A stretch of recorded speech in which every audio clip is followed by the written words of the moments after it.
Hi friends, ఈ video ద్వారా మనం అసలు పిడుగు అంటే ఏమిటి, పిడుగులు ఎందుకు భూమి మీద పడతాయో తెలుసుకుందాం. ఫ్రెండ్స్, మనందరికీ వర్షం అంటే చాలా ఇష్టం, కానీ పిడుగులు అంటే చాలా భయం. ఈ పిడుగుల వల్ల చాలామంది చనిపోయారు. ప్రపంచంలో ప్రతి సంవత్సరం పిడుగుల వల్ల 24,000 మంది వరకు చనిపోతున్నారు. 2 లక్షల మంది వరకు గాయపడుతున్నారు. పిడుగు ఎంత ప్రమాదకరమో చెప్పాలంటే, సూర్యుడి మీద 5,700 సెల్సియస్ ఉష్ణోగ్రత ఉంటుంది, కానీ పిడుగు పడే ఆ మెరుపుకి సుమారుగా 29,000 సెల్సియస్ వేడి ఉంటుంది. అంటే సూర్యుడి కంటే 5 రెట్లు ఎక్కువ. కాబట్టి ఇటువంటి ప్రమాదకరమైన పిడుగుల నుండి మన ప్రాణాలు ఎలా కాపాడుకోవాలో తెలుసుకుందాం.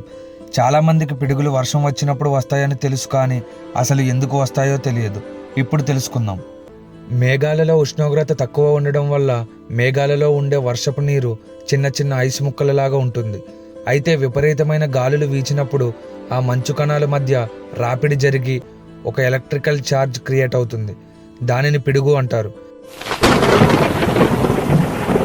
ఆ రాపిడి వల్ల పాజిటివ్ ఛార్జ్ ఉన్న కణాలు, నెగిటివ్ ఛార్జ్ ఉన్న కణాలు రిలీజ్ అవుతాయి.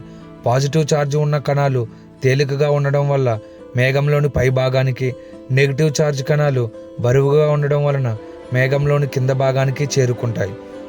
అయితే పిడుగు భూమి మీద పడడానికి మెయిన్ రీజన్ ఏంటంటే, మేఘాలలో ఉండే నెగిటివ్ కణాలు భూమి మీద ఉండే పాజిటివ్ కణాలు అట్రాక్ట్ చేసుకుంటాయి. భూమి మీద పాజిటివ్ కణాలు ఏంటంటే చెట్టు, పర్వతం లేదా మనిషి అయినా కావచ్చు. అయితే ఈ పిడుగులు మన మీద పడకుండా ఉండాలంటే ఏమి చేయాలి, ఏమి చేయకూడదో ఇప్పుడు తెలుసుకుందాం. పిడుగులు పడుతున్న సమయంలో ల్యాండ్లైన్ ఫోన్లు మాట్లాడకూడదు. పిడుగులు పడుతున్నప్పుడు టీవీ చూడకూడదు. ముందుగా మీరు చేయవలసిన పని ఏంటంటే, స్విచ్ బోర్డ్స్ నుండి అన్ని ప్లగ్లు తీసివేయాలి. లేదంటే మీ ఇంట్లో ఉండే ఎలక్ట్రికల్ వస్తువులన్నీ డ్యామేజ్ అవుతాయి. షవర్ కింద స్నానం చేయడం కానీ, గిన్నెలు కడగడం కానీ, ట్యాప్ కింద చేతులు కడగటం వంటి పనులు చేయకూడదు. అలాగే పిడుగులు పడేటప్పుడు కిటికీలు, డోర్లు ఓపెన్ చేయకూడదు. చాలామంది కిటికీలు, డోర్లు ఓపెన్ చేసి బయట పడుతున్న వర్షాన్ని, పిడుగుల్ని చూస్తూ ఉంటారు. ఇలా చేయడం చాలా ప్రమాదకరం. ఒకవేళ మీరు బయట ప్రదేశాల్లో ఉంటే సేఫ్టీ షెల్టర్ని వెతుక్కోవాలి. ఒకటి మాత్రం గుర్తుపెట్టుకోండి, ఎటువంటి పరిస్థితుల్లోని చెట్ల కింద కానీ, కరెంట్ పోల్ కింద కానీ అస్సలు ఉండకూడదు. ఎందుకంటే పిడుగులు వాటినే ఎక్కువగా ఆకర్షించుకుంటాయి. పిడుగులు పడేటప్పుడు వర్షాల్లో తడిస్తే తడిసారు, కానీ గొడుగును మాత్రం ఉపయోగించవద్దు.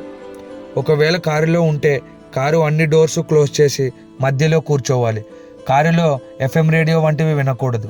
ఒకవేళ మీరు ఖాళీ ప్రదేశం, విశాలమైన ప్రదేశాల్లో ఉంటే చెట్లకు, ఎత్తైన ప్రదేశాలకు దూరంగా ఉండాలి. మన తలని మొకాళ్ళ మధ్యలో పెట్టుకుని చెవులు, కాళ్ళు మూసుకొని కూర్చోవాలి. ఎందుకంటే ఆ పిడుగు నుండి వచ్చే లైట్ అండ్ సౌండ్ ఎక్కువగా ఉండటం వల్ల మన కంటి చూపును, వినికిడి శక్తిని కోల్పోయే అవకాశం ఉంటుంది. అలాగే మనల్ని నమ్ముకుని ఉన్న మన ఇంటి దగ్గర ఉండే కుక్కల్ని, గేదెల్ని, ఆవుల్ని బయట వదలకుండా ఏదైనా షెడ్లో పెట్టాలి. సో ఫ్రెండ్స్, వీడియో అయితే చూసారు కదా. వీడియో నచ్చినట్లయితే లైక్ చేయండి, కామెంట్ చేయండి, సబ్స్క్రైబ్ చేయండి. Thank you.